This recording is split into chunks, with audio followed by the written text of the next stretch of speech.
Ah, the school car rider line. Boy, isn't it fun. Sitting here waiting for your student to get out of school. But you know what? Out of sitting in this come 3 very important lessons for solopreneurs and small businesses. And I'm going to cover that on this episode of the SoloProneur Spirit.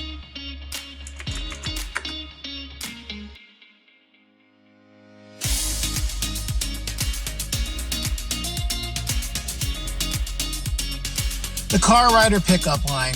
Yeah, that's where I'm sitting right now.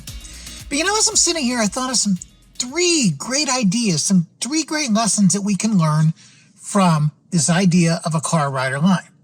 Now, the first lesson is kind of the most obvious. We're able to do this because of a contract, right? An understanding with the school that at 2:30, in this case, they will let the child out of school. And I'm expected to be there to pick that child up as a parent, right? Parent, guardian expected to be there to pick up the child. But what happens if this school doesn't let out at 2:30? Maybe today it's 2:37.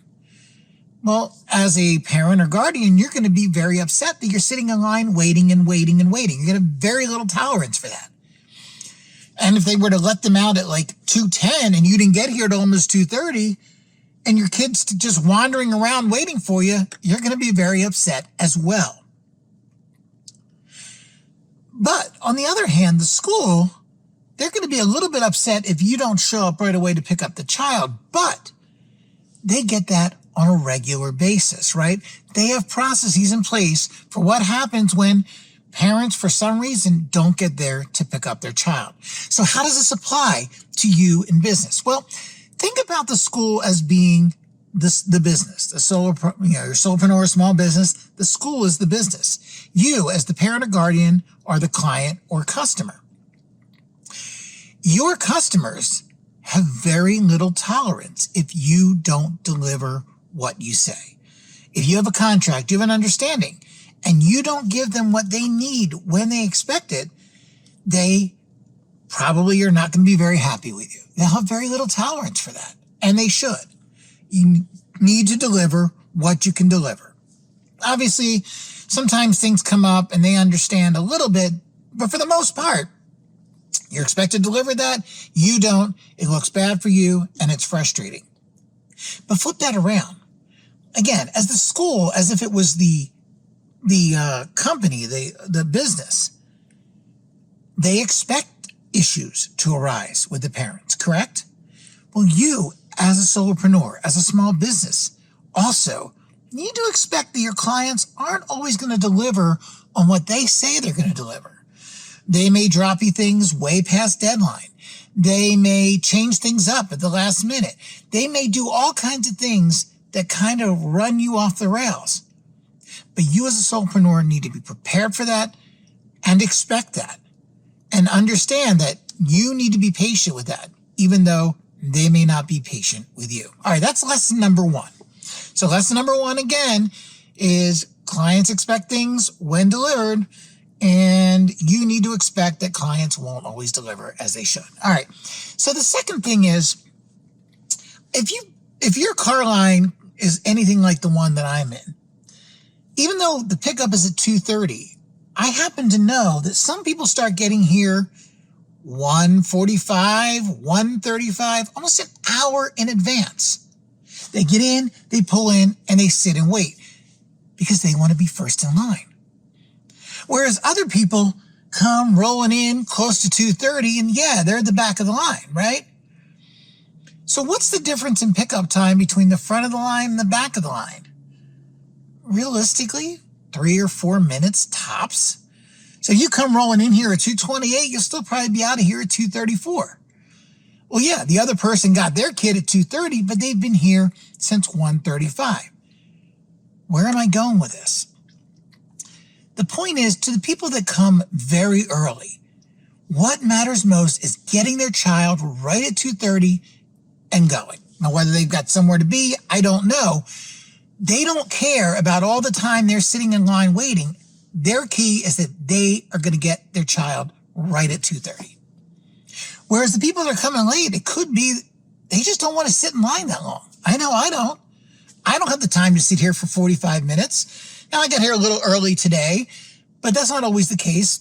Sometimes I'm rolling in just 2 or 3 minutes before, and yet I'm still out by a decent time, because to me, the value is time that I need to be doing other things, not just sitting in a car waiting for the pickup. How this relates to your business is you need to know that about your clients and your customers. What they value is going to be different. So you may have one client that the value that they place on your service is that they can drop it to you, you do what you do, and get it back to them. No fuss, no muss. That's it. That they just want to know they drop it to you and they get back what they're looking for, and there's no issues with it. That's great for them. But you may have another client who their value is on being able to communicate with you throughout the process, wanting to, get that response from you when they drop something, to let them know, hey, I got it. I took a look. It looks great. I'll get to work on it. Give them updates as you're going through the project, saying, hey, I've gotten this far. We've done this, just waiting on this. To them, they value knowing where things are in process more than they do the convenience of just drop it and forget it.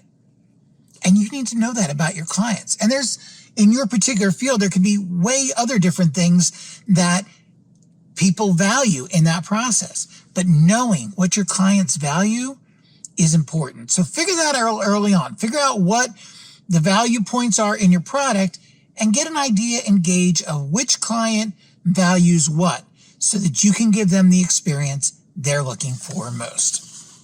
All right, so what's the third lesson here? I know you've been waiting for this. Well, this comes down to systems. Now, in this particular car rider line, everybody's given an orange card with your child's name on it. You put it in your window. And a staff member who actually, I couldn't have timed this any better, is doing it right now, is walking by the car, looking at the name, and entering into the phone the name so that they can place the order that the kids are in. So what happens is then when we get to the front of the line, they're just checking off the order of kids. They're sending kids out 4 at a time. And it's always the right kids, always going to the right person where your car is going to end up. It's brilliant, and it works great. Imagine the chaos of just releasing all the kids and have cars drive by and kids looking for their car, or parents yelling, hey, I'm here for so-and-so. It would take so much longer. But because they put the system in place, now everything flows, everybody moves evenly, everybody gets to where they need to be in the most efficient way.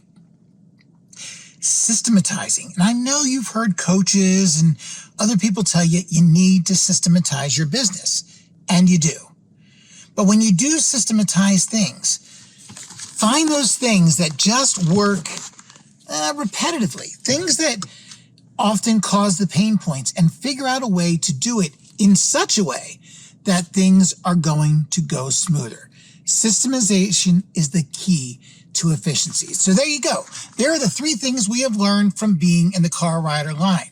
1, clients are not going to deliver things to you when they need to, but you are always expected to do that. Number 2, some people value things more, whether they want to be in line first or whether they want to minimize the time here. Your customers have different values, and you need to follow up with them and know what those values are. And number 3, systematize, systematize, systematize. Anything in your business that you can find a better way and more efficient way of doing repetitively, do it. Now, if you've got feedback on this episode, I'd love to hear it. Pardon me, I got to start moving too. This is terrible. I took too long. Anyway, if you come across something that you want to do, or you have some feedback on this episode, just reach out to me wherever you found this podcast, and let's get on board and let's talk about it. You can find all the ways to listen over at GoSoloPro.com/SSP. Hey guys, have a great day.